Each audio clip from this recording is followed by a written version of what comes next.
Bonjour à toutes et à tous, bienvenue, c'est Smart Impact, votre rendez-vous quotidien consacré aux entreprises à impact positif. Et voici le sommaire. Notre invité aujourd'hui, c'est Grégoire Guiraudin, le cofondateur de Rivers, cette entreprise française spécialisée dans la décarbonation du secteur industriel, vient d'annoncer une levée de fonds d'1 500 000 €. Il nous expliquera comment il veut permettre aux PME engagées dans la transition d'accéder au marché des crédits carbone. Le débat de ce Smart Impact, il sera consacré à la pollution marine. On va découvrir la mallette éducative créée en partenariat par l'éco-organisme l'Eco Under the Pole et Océanopolis. Et puis dans Smart Ideas, la start-up du jour, elle s'appelle Food Cherry. Ces plats cuisinés bons pour la planète et la santé livrés en entreprise. Voilà pour les titres, c'est parti, c'est Smart Impact.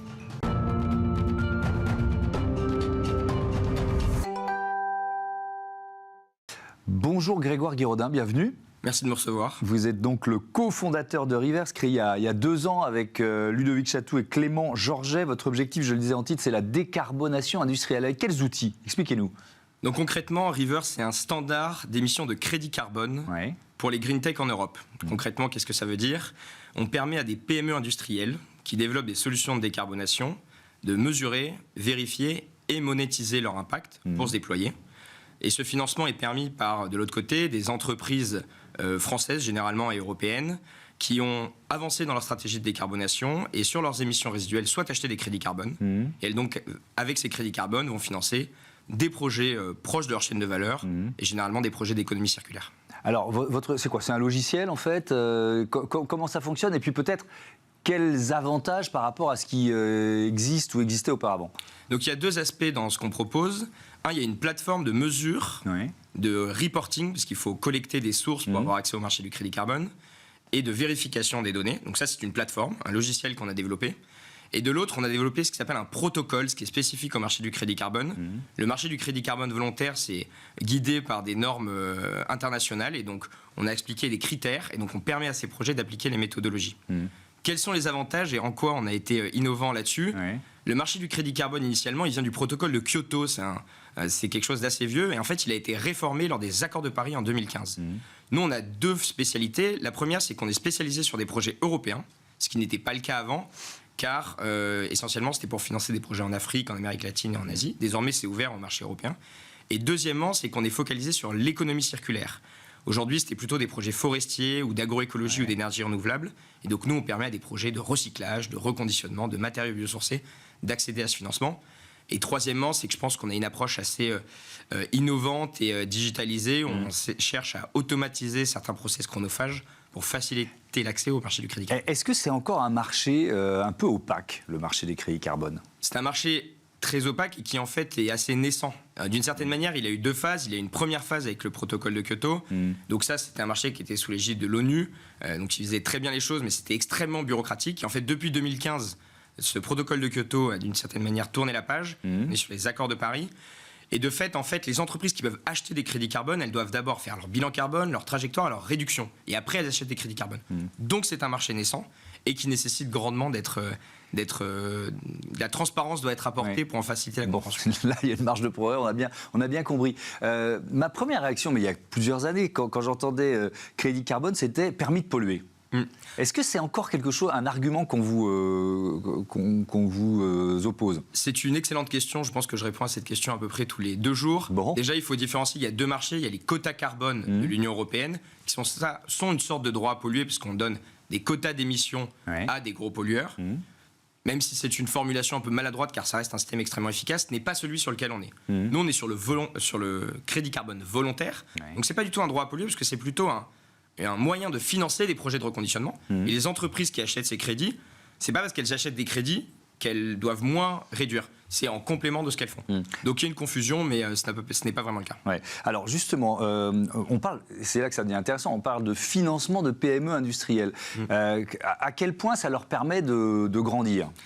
C'est vital. Disons que sur tous les projets d'économie circulaire, on en parle beaucoup, mais c'est assez compliqué à mettre en place parce que c'est beaucoup plus coûteux aujourd'hui que les modèles d'économie linéaire, parce qu'il faut aller collecter les données, la trier, réparer. c'est d'une certaine manière plus compliqué. Et donc, pour un projet, aujourd'hui, on voit qu'en moyenne, ça va être entre 30 et 50% du projet qu'on va pouvoir financer grâce à l'apport des crédits carbone volontaires. Et donc, c'est absolument vital dans leur développement. Dans quel secteur? Vous nous avez parlé d'économie circulaire, mais c'est vaste. C'est très vaste. Donc, le champ des possibles est énorme, mais on doit s'attaquer par vertical, car il y a tout un travail de recherche qu'on doit faire auparavant. On a 2 gros focus. Le premier, c'est tout ce qui est reconditionnement et recyclage. Donc ça, on a ouvert des modèles sur le reconditionnement d'appareils électroniques, de batteries et de matériaux de construction. Et l'autre partie, c'est plutôt sur les ressources biosourcées. Donc on va remplacer des ressources fossiles par des ressources naturelles, enfin biosourcées d'une certaine manière. Ouais. Et donc là, on va financer des projets de biogaz développés par des agriculteurs et des projets de matériaux biosourcés, notamment dans la construction. Vous en êtes où aujourd'hui? Il y a combien de clients ou de projets certifiés? Parce que c'est en projet certifié que vous calculez, j'imagine. Exactement, donc c'est en projet certifié en nombre de crédits. Aujourd'hui, on a certifié une dizaine de projets et on en est à 20 000 crédits certifiés cette année. Le but, on est en forte expansion d'une certaine manière, notamment parce que la demande est forte. Le but cette année, c'est de certifier 40 projets et d'avoir 200 000 crédits certifiés. Donc 200 000 crédits, ça veut dire 200 000 tonnes qui vont être évitées ou capturées. Ces green tech, ces jeunes entreprises, à quel point elles sont en manque de financement? Parce que, alors c'est vrai que la manne, c'est un peu tari, mais on a vu des levées de fonds, on parlera de la vôtre dans un instant, qui étaient quand même impressionnantes allez, on va dire 5 dernières années. Donc, est-ce qu'elles sont vraiment en manque de financement? Expliquez-nous ça. Petit point de pression, c'est qu'il y a des jeunes entreprises, mais c'est aussi des entreprises établies depuis un certain nombre d'années, mais qui ont besoin de grossir et de se déployer. De passer à l'échelle, ouais. Exactement. Et en fait, certes, il y a beaucoup de financements qui sont apportés, mais le manque de financement en France, selon l'ADEME, pour réussir à atteindre la trajectoire des accords de Paris, c'est 20 à 40 milliards. Donc même quand on fait un fonds France Relance à 20 milliards, 40 milliards sur 6 ans, ça reste ultra minoritaire par rapport aux besoins de financement. Donc certes, elles ont des financements et elles ont un accès plus facile à avant parce qu'on est moins sur une logique de rentabilité à 100%, même si c'est des entreprises rentables. Mais l'écart entre ce qui est disponible et ce dont elles ont besoin est encore à combler. Et alors justement, la rentabilité, c'est un critère qui rentre en ligne de compte, vous, dans le choix des entreprises que vous accompagnez? Toujours. Alors évidemment, on va soutenir que des projets qui vont être rentables à terme, car sinon ça n'a pas de but. Toutefois, il y a un point très important dans le crédit carbone, c'est que l'argent qui est apporté doit permettre au projet de se déployer. Donc c'est un principe d'additionnalité qui est assez niche, mais qui permet de s'assurer que le financement qui est apporté, ce n'est pas une récompense d'une action positive, c'est une aide à l'investissement. Donc tous les projets financés ont besoin de cet argent, et l'argent alloué va permettre d'augmenter leur impact. Alors vous avez annoncé une levée d'1 500 000 euros. Quelle stratégie associée à cette levée? Donc il y a 3 axes pourquoi on a décidé de faire cette levée de fonds. Le premier, c'est que malheureusement, on va certifier 40 projets de Green Tech cette année, mais on en refuse près de 5 à 10 par semaine, car on répond à un vrai besoin, parce qu'on n'a pas encore développé les modèles. Donc le premier, c'est de permettre d'ouvrir des nouvelles verticales, pour permettre à d'autres types de Green Tech d'accéder au marché du crédit carbone pour se financer. Par exemple? Ça pourrait être, on a beaucoup de projets par exemple dans l'efficacité énergétique dans le bâtiment, ça peut être également des projets sur la mobilité électrique. Tous ces genres de projets aujourd'hui on ne les traite pas parce qu'on ne sait pas encore le faire et donc le but c'est de pouvoir progresser là-dessus. Ça c'est le premier point. Le deuxième point c'est qu'il faut encore qu'on digitalise des process qui sont chronophages et qui nous font perdre du temps. On n'a pas certifié assez de projets encore à date parce qu'il y a encore trop d'étapes manuelles. Et le troisième point c'est que ce qu'on fait en France et qu'on a commencé à faire en Suisse au Benelux, on doit pouvoir le faire dans d'autres pays d'Europe. Et donc le but, c'est aussi qu'on puisse commencer à adresser les mêmes types de projets en Allemagne et au Royaume-Uni dans un premier temps. Ça veut dire que vous êtes en phase de recrutement, là? En général, en phase de recrutement. C'est ce qui suit le levée de fonds? Exactement, on est en phase en recrutement sur 3 types de postes. Le premier, c'est des experts climat, donc des docteurs en analyse de cycle de vie comparative. Désolé pour le barbarisme, mais c'est ceux qui vont faire la mesure carbone et qui vont permettre d'avoir une mesure carbone précise et donc d'ouvrir ces nouvelles verticales. Le deuxième point, c'est des développeurs de logiciels pour automatiser une partie.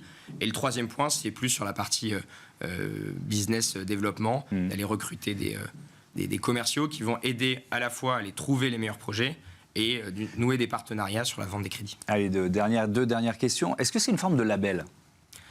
Oui, c'est une forme de label. Même on se revendique comme un standard, même si on est standard que quand on est reconnu par ses pairs. Mais effectivement, notre but, c'est de créer une marque de référence sur la valorisation de l'impact de l'économie circulaire en Europe, à la fois sur le crédit carbone, mais de permettre aussi à ces projets de valoriser leur impact de plein d'autres manières, notamment par exemple sur la taxonomie européenne, qui est un point très important, ou sur toutes les normes régulatoires qui vont arriver. Et pourquoi les PME? Ça veut dire que les grands groupes n'ont pas besoin de vous parce qu'ils ont des équipes pour faire le travail Généralement, les grands groupes, alors il peut y avoir également des grands groupes, mais ils doivent respecter un certain nombre de critères, notamment celui de l'additionnalité, pourquoi ils ont besoin du financement. Mais par exemple, on pourrait penser qu'une grosse usine de recyclage dans une ville qui aurait besoin de financement supplémentaire puisse être portée par un grand groupe et financée par les crédits carbone. Il se trouve qu'aujourd'hui, on travaille plutôt avec des PME parce qu'elles sont plus agiles et efficaces et donc on arrive mieux à interagir avec elles pour le moment, mais on ne se ferme pas de porte. Merci beaucoup Grégoire Guiraudin et bon vent à Rivers. On passe à notre débat, on va parler, restez là, de lutte contre la pollution marine.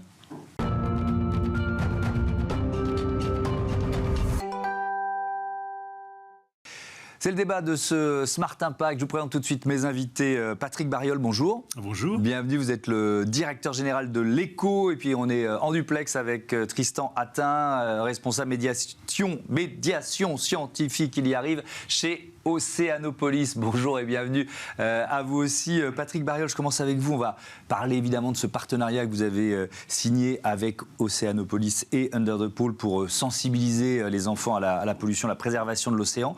D'abord, un peu de présentation. L'ECO, un éco-organisme, on rappelle en quelques mots ce que c'est et puis peut-être dans quel secteur vous intervenez. Alors nous sommes sur le secteur des emballages ménagers. Nous sommes agréés par l'État et nous sommes l'un des 2 éco-organismes agréés par l'État pour s'occuper de la gestion des emballages et financer au travers des éco-contributions collectées chez les metteurs en marché, les producteurs, tous les produits qu'on a chez nous tous les jours.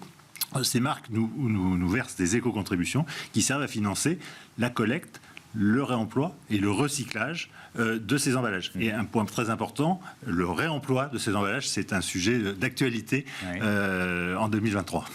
On est dans le principe de la responsabilité élargie du producteur, l'application de la loi AGEC anti-gaspi économie circulaire. Ça représente, parce que quand on dit emballage ménager, c'est quel secteur, combien de secteurs, peut-être combien d'emballages récupérés, recyclés, réemployés? Alors par définition, l'emballage, ça touche tous les secteurs d'activité, tous les produits qu'on a à la maison.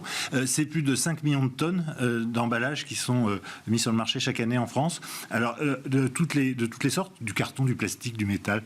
Et le taux de recyclage que la France s'est donné depuis un grand nombre d'années, de 75% de collecte et de recyclage, et on n'y est toujours pas. Et évidemment, les directives vont vers de plus en plus de recyclage, 90 voire 100% d'emballage recyclé. Donc il y a plein de choses à faire dans ce domaine. Et le réemploi, c'est quoi? C'est le cran supplémentaire en quelque sorte? Alors le premier rôle d'un éco-organisme, et on y reviendra, c'est de travailler sur la prévention. C'est d'éviter le déchet. Et donc le réemploi est un des moyens d'éviter cela. Et la loi AGEC a introduit l'obligation pour les éco-organismes de financer à hauteur de 5% du montant des éco-contributions. Donc le montant global des éco-contributions, c'est 1 milliard d'euros, grosso modo. Donc c'est 50 millions d'euros qui doivent être utilisés pour favoriser le réemploi, relancer la consigne, les consignes, voilà, un vaste sujet qui est en débat au plus haut niveau de l'État en ce moment. Mais le réemploi des emballages, c'est du bon sens. C'est éviter de mettre des nouveaux emballages sur le marché.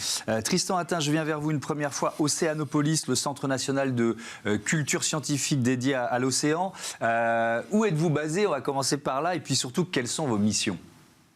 Alors donc Océanopolis, nous sommes basés à Brest, donc à l'extrême ouest de la France, et nos missions sont diverses et variées, mais la principale mission, c'est de permettre donc au public de découvrir le milieu océanique, découvrir ce qu'est l'océan, mais aussi bien évidemment tous les programmes scientifiques qu'il y a derrière, pour mieux le connaître, parce qu'on sait très bien que c'est quand on connaît bien un environnement qu'on a envie de le protéger. Et donc c'est ce que nous nous efforçons de faire aussi bien auprès des scolaires tout au long de l'année, avec plus de 35 000 scolaires accueillis dans nos salles éducatives et dans nos projets éducatifs, mais aussi plus de 400 000 visiteurs qui parcourent notre centre chaque jour. Nous faisons en sorte de leur proposer justement des animations et des actions qui vont leur permettre de mieux connaître cet océan pour ensuite mieux le protéger. Alors on va être dans le positif, l'action, les modèles pour évidemment agir, mais peut-être le constat quand même, Tristan Hattin, de cette pollution plastique, parce que c'est celle dont on parle le plus de l'océan. Qu'est-ce qu'on peut dire aujourd'hui ? Ah oui, cette pollution plastique de l'océan, elle est bien là, hein. Il y a la pollution qui est visible, que l'on peut voir directement en allant se balader sur la moindre côte française ou dans le monde. Mais il y a aussi une pollution dont on parle un peu moins et qui n'est pas moins importante, c'est cette pollution au microplastique. C'est-à-dire que la plupart des types de plastique vont dans l'océan finir par se dégrader, se casser en des morceaux de plus en plus petits jusqu'à faire moins de 5 mm et alors faire partie des microplastiques. Alors là, à ce moment-là, quand ce plastique, alors qui peut-être n'est pas visible à l'œil nu, il est tellement petit qu'il va peut-être faire la même taille, la même forme, avoir la même forme que le plancton et ainsi pouvoir être ingéré par d'autres organismes marins, intégrer les chaînes alimentaires. Et ça, les scientifiques sont formels, hein. Ils ont montré en étudiant différents organismes marins justement que ces microplastiques pouvaient avoir des conséquences sur le développement de ces animaux, sur leur reproduction aussi. Et bien évidemment, la question qui peut se poser, c'est sachant que nous, on est à une des extrémités de la chaîne alimentaire, l'impact que peuvent avoir ces microplastiques aussi sur nous, les êtres humains. Oui, sur notre santé. D'où l'importance de la sensibilisation. Et j'en viens à ce partenariat, Patrick Bariol, donc partenariat l'Eco, Océanopolis et Under the Pole. C'est ça. Déjà, pourquoi ce partenariat? C'est quoi le principe? Alors, ce partenariat, dans les fameuses éco-contributions qu'on perçoit, on doit également utiliser 1% pour sensibiliser le consommateur. Ça fait partie de la mission d'un éco-organisme. Okay. Et donc, on a choisi Océanopolis et Under the Pole pour créer ensemble une mallette pédagogique. Under the Pole a créé une caravane qui va sillonner la France au plus près des populations pour sensibiliser sur ces sujets. C'est important que la France entière puisse être sensibilisée et pas seulement la Bretagne où Océanopolis sensibilise également. Au travers de ces expositions. Et puis, on souhaite, chez Océanopolis, faire de ce lieu un lieu exemplaire en ce qui concerne la gestion des déchets. Et il y a un nouveau parcours pédagogique qui va être créé. Et on souhaite de mettre en scène les poubelles de tri, tout simplement. Et il faut que les poubelles ne soient pas juste là, mais fassent partie du parcours pédagogique pour former sur le geste de tri. Donc, ça veut dire, Christian Hattin, que dans le parcours de visite d'Océanopolis, il y aura des poubelles de tri, si je comprends bien, c'est ça l'idée ?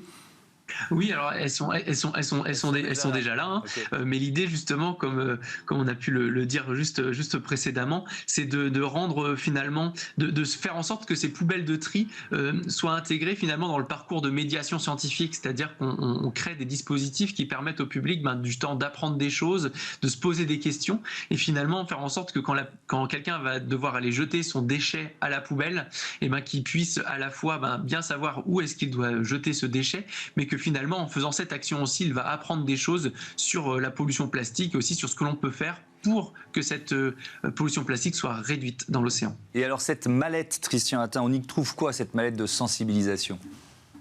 Alors dans cette mallette de sensibilisation, qu'on l'on conçoit avec Under the Pole, l'objectif c'est de créer un dispositif de médiation scientifique, donc éducatif, que vont pouvoir prendre en main des élèves de différents âges.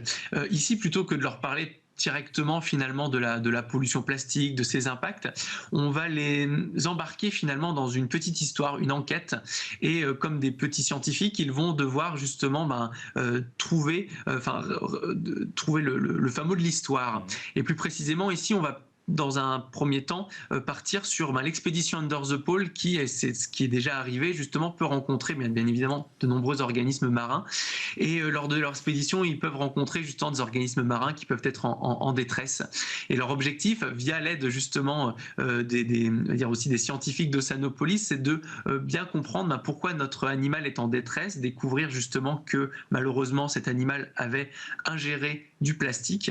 Donc comprendre pourquoi est-ce que cet animal a ingéré du plastique, comment ce plastique s'est retrouvé dans l'océan, et finalement c'est en ayant fait toute cette démarche que l'on va pouvoir aussi à la fin bien évidemment se poser la question qu'est-ce qu'on aurait pu faire et qu'est-ce que l'on doit faire maintenant pour que ce déchet, ce plastique qui a impacté la vie marine ne s'y retrouve plus. Patrick Bariol, c'est une caravane, donc c'est ça. Elle va sillonner la France. Exactement. À partir de quand? Elle existe. Elle était présentée à Change Now récemment. Ouais. Et là, il y a tout un programme et un calendrier qui va s'établir en liaison avec les écoles et les professeurs également. D'accord. Donc des établissements scolaires ou des professeurs qui peuvent s'inscrire pour que la caravane vienne dans leur établissement. C'est un peu le principe. Exactement. Ou des événements. Voilà. Donc tout ça va s'organiser à partir de la rentrée. Et donc on est ravis d'accompagner ce projet. On est en train de chercher, et dans cette émission on le fait quotidiennement, voilà, des solutions pour, là en l'occurrence, on l'a bien compris, produire moins d'emballages, les réemployer. Est-ce que c'est un secteur qui innove beaucoup en la matière?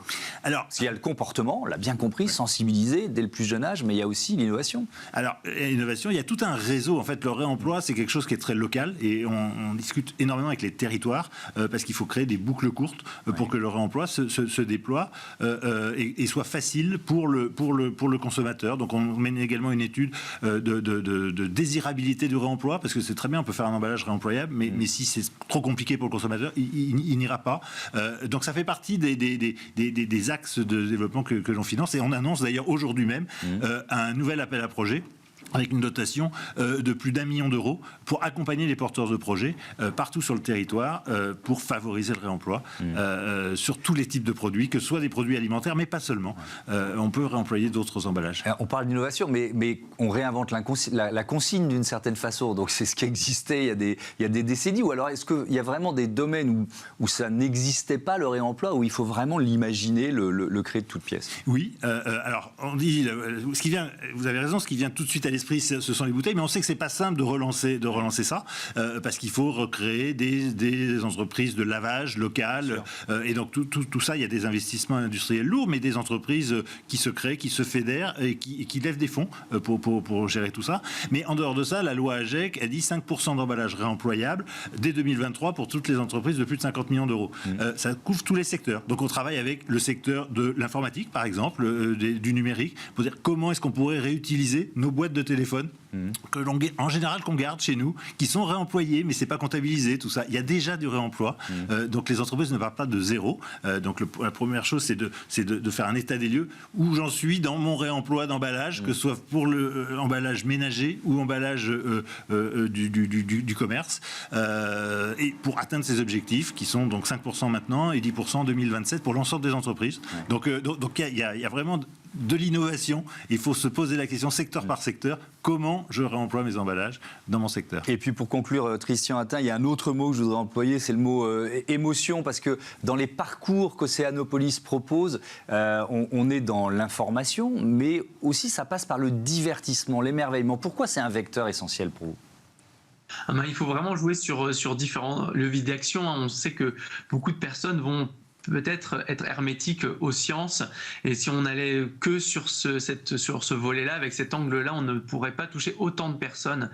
Aussi, on a plus envie de protéger quelque chose que l'on trouve beau, et on veut montrer justement la beauté de l'océan, la beauté des organismes marins, et finalement plus on va les regarder dans le détail, plus on va voir comment ils vivent, comment ils se déplacent, comment ils se nourrissent, et à ce moment-là, ça nous donne envie encore plus de protéger ce milieu, et surtout aussi quand on les regarde de plus près, on voit là aussi, on en parlait d'innovation, on voit pas mal de sources d'inspiration. En tout cas, on a beaucoup à s'inspirer du vivant pour les années à venir. Merci beaucoup. Transformer les visiteurs d'Océanopolis en acteurs du changement. Merci à tous les deux d'être venus présenter cette caravane de sensibilisation. Notre rubrique Startup tout de suite.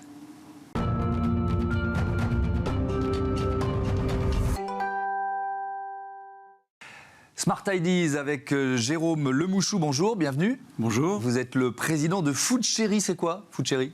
Alors Food Cherry, en fait, c'est une entreprise qui a une mission qui est de faire des repas bons pour la santé, bons pour la planète et bons tout court. Donc c'est ce qu'on propose à des entreprises. Ok, donc c'est des plats cuisinés qui sont livrés en entreprise, c'est ça le principe? Exactement, en fait, depuis 2015, notre lancement, on est vraiment l'acteur de la food tech la plus engagée et on va proposer des solutions à des entreprises de toute taille, que ce soit de la petite entreprise jusqu'à la très grande entreprise, et qui va leur permettre d'avoir des entrées, des plats et des desserts avec une gamme qui est renouvelée chaque jour. Alors, une cantine engagée, si on est concret, par exemple sur le sourcing des aliments, des matières premières, ça veut dire quoi? Ça veut dire c'est forcément du bio ou de l'agriculture raisonnée Voilà. Alors, en fait, nous, on est restaurateur avant tout, donc on va d'abord imaginer nos recettes, sourcer les produits pour les cuisiner, et puis après, on a toute une brigade de cuisiniers dans notre cuisine centrale qui est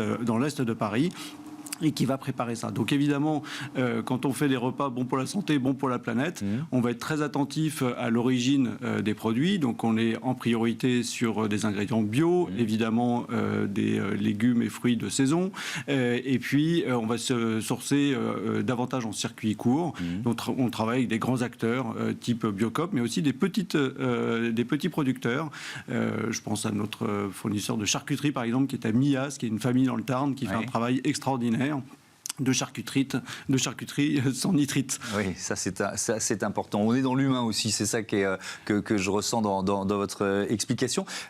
Sur les emballages, tiens, aussi, là aussi il y a un levier sur lequel, on en parlait juste avant dans notre débat, sur lequel on peut agir. Qu'est-ce que vous faites en la matière? Alors déjà peut-être pour donner un petit peu de perspective, aujourd'hui nous on mesure exactement ce qu'on fait en termes d'émissions de CO2, d'impact CO2. Alors ce qu'il faut savoir, c'est qu'un repas aujourd'hui pour les Français, ça représente 25%. L'alimentation du Français représente 25% de notre empreinte CO2 pour un ménage.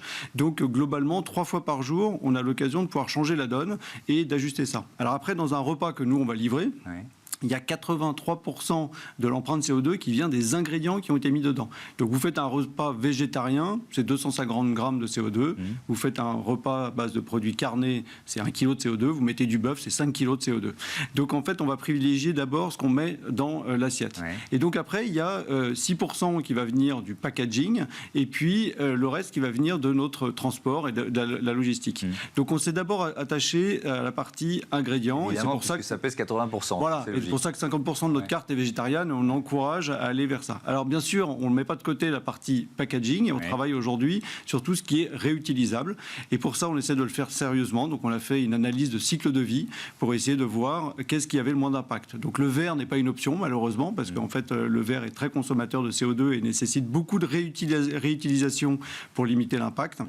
Donc aujourd'hui, on a mis les acteurs de la filière, une start-up, une entreprise de lavage, et puis des fabricants de contenants ensemble pour essayer de voir comment on allait pouvoir basculer sur de la consigne et du réutilisable. Je voudrais qu'on dise un mot quand même aussi de votre engagement de dirigeant. Vous faites partie de la première convention des entreprises pour le climat. On a reçu ici même des binômes après chaque session, 150 entreprises qui ont défini leur feuille de route pour s'aligner sur les objectifs de l'accord de Paris.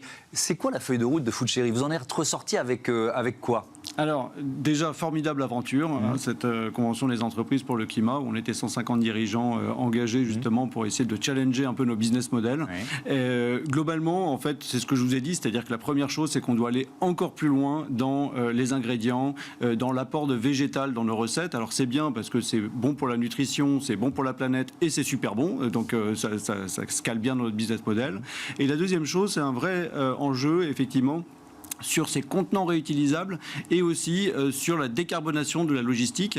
On est présent à Paris, Lyon et Bordeaux et aujourd'hui on est en train de faire une évolution de notre logistique vers beaucoup plus de livraison à vélo qui est plus décarbonée que notre livraison même en scooter qui est aujourd'hui électrique, mais ça a plus d'impact que du vélo. Et ben voilà, on progresse encore. Merci beaucoup Jérôme Lemouchou, à bientôt sur Bismart. Bon vent à FoodChéri. Voilà, c'est la fin de ce numéro de Smart Impact. Merci à toutes et à tous de votre fidélité à Bismart, la chaîne des audacieuses et des audacieux. Salut!